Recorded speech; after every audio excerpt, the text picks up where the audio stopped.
Welcome everybody to another video of Vinyl Addict. This is Chili, and on this day in rock, May 10th, 1988, Prince released LoveSexy. Now before I get into this, please don't forget to hit the like button, comment on this video, share this video, and if you still haven't, please subscribe to my channel and hit the notification bell for updates. Okay, so with that out of the way, yes, May 10th on this day, 1988, Prince released the follow-up to his double album Sign of the Times, which was highly acclaimed and which was also nominated for a Grammy for Album of the Year, but lost to the Joshua Tree, which was unfortunate, but he did come back and the next year has another album. Now, this was a replacement album. He did have an album called the Black Album, which was part of like the same sessions.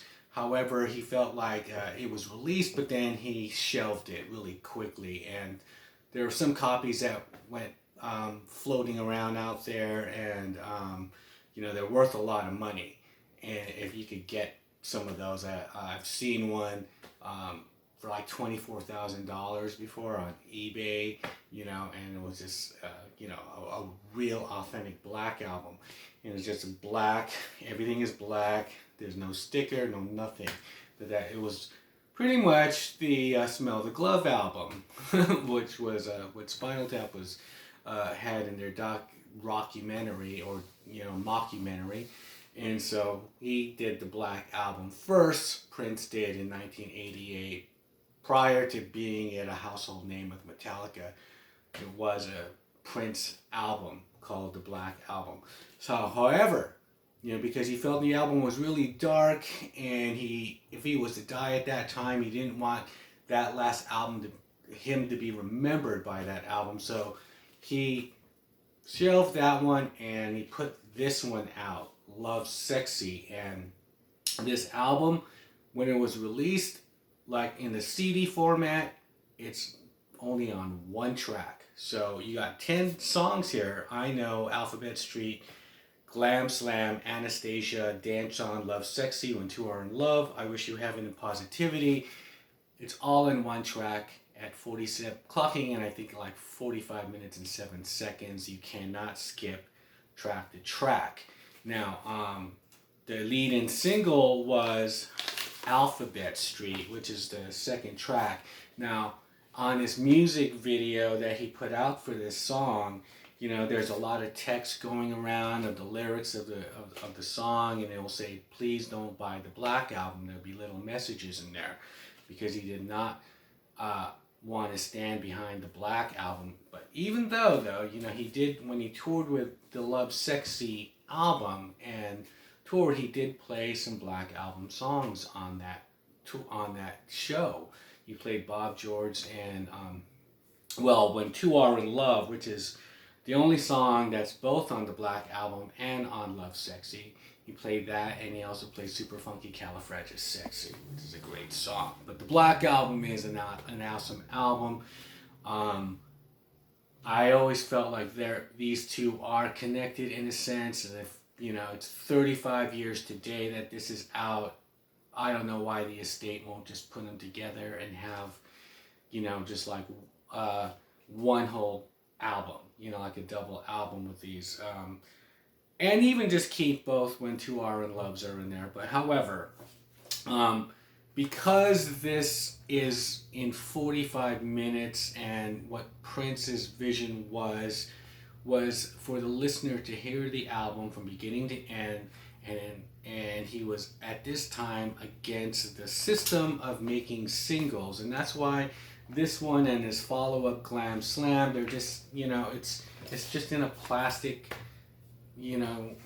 sleeve, and it's just nothing special about it because he didn't really care about singles. He wanted to really push the album as a whole if you're listening to it, and a lot of the songs, most of the songs kind of segue together, so it's one continual listen, and that's how his vision was. And so Billy Corgan of the Smashing Pumpkins said he was kind of irritated with the CD, just you have to listen to the whole thing. But of course, I mean, but they're all great songs, so I didn't have a problem with that. However, you know, it's just if you have the time to listen to the whole album, yes. But thank God there's the vinyl, and you could just, you know, drop the needle anywhere. So and listen to any part of the album you wish to do so, but you'll miss the message of what Prince is saying and the concept of it. And this is a Portugal import that I got of this album. And so it's Strana 1, or Strana, meaning side and side 2. So, but it is a Paisley Park record, and they still haven't reissued this one, I think, you know. It wasn't a really popular album as far as the other ones prior to this. He actually did his touring on this album in the States. He wasn't touring in the States, you know, for a while after Purple Rain. That was probably the last time Prince was on tour in America, but he was always touring in other countries. And so he did tour LoveSexy, which was very elaborate set. You know, it had the playground and everything on there, the basketball court and everything like that. He comes up on stage on the Thunderbird, and it was really all out spectacle, you know, which was really cool. Now like I said, he did play some Black Album songs on that tour, on the LoveSexy tour, and there was some other singles on here, which was Glam Slam and I Wish You Haven't, which was a great one. That was this one right here. This was the third single. Now this is the longer ones on here, parts 1 and 2, I believe, and see, it has a Black Album B-side, because the Black Album looked like this. It was this black, and then it had like the song titles on there in that peach color, and you know, same thing as the Color Me Peach and Black lyric. I don't know if that's kind of like continuing that theme, but however, this is done by Camille, and it's Scarlet Pussy is the B-side. Now Camille is another album from this time, this era when Prince was just pretty much having all these different projects going. The Crystal Ball, this is still part of that whole Crystal Ball era. Some of these songs seep over from that, and the Camille Sessions, which this is from the Camille album.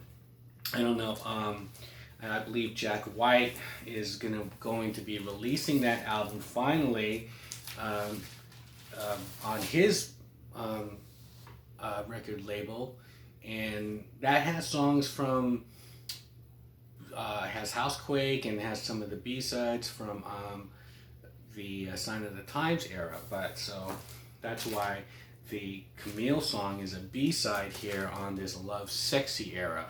Okay, so yeah, that whole period of time was just all, you know, there were so many things going on that he had the Dream Factory album, which started it with Wendy and Lisa, you know, and some of those songs are on like the box Super Deluxe Edition box set of Sign of the Times. But you know, let's going way out there because there are so many things that Prince was doing. But let's get back to this LoveSexy, and so the infamous cover here, and Prince, what he said about this album cover is it's a mirror, pretty much. It's just a picture, and what anybody else sees and says about it is a reflection of who they are. So if you're gonna look at this and go, well, that's filthy, that's dirty, well, that's you.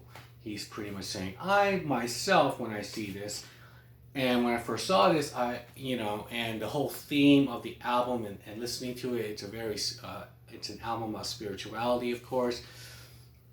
You know, from the Black Album to this, so what you have here is, it seems like purity, and he's naked, and so it's you know, sort of stripping down everything, and so it's sort of like if you look at those little cherubs with the little bow and arrows. He has that kind of look on there, right? So that's how I interpreted this, and it's just, you know, everything on here is pretty much about God and spirituality, and you know, this is where it was going, and you know what he did on the tour. It was really cool how he divided the sets. He had one set list, which was all the, you know, the dirty, dark songs, or not dark songs, but just, you know, the sexuality songs. And then on the second set, he would come back after intermission and do songs of spirituality. And not only this album, but songs like, of course, The Cross and Purple Rain and some of those themes. Okay, and then the first, yeah, and so on the first set, you know, he would have songs like Head, you know, songs from the Dirty Mind era, and then going to erotic, I mean, starting off with Erotic City. And it was, I thought it was like probably the best time and the best show Prince ever did, you know, because he really was going through all his catalog and up until that point, and just like deep cuts and everything. And I felt still like that was the ultimate concert, was a LoveSexy tour. And that was because of this album. So that is my video today. Today in Rock, May 10th, 1988, Prince released the amazing, conceptual LoveSexy. What are your thoughts on this? Did you like this album? You know, it wasn't an album that really got you know, a lot of praise, and it kind of just, you know, was under the radar. It didn't really, you know, make an impact in the States as much as it did in the UK. They're more receptive to Prince by that time because he kept touring there. But by the time this hit in America, I think, you know, a lot of people were going through something else already, and you know, because Prince wasn't really paying a lot of attention to America, but he still had a fan base. I bought this album when it came out on the first day, but that's just me. So leave me a comment below, and with that, I'll shut up and I'll see you guys on the next one. Bye.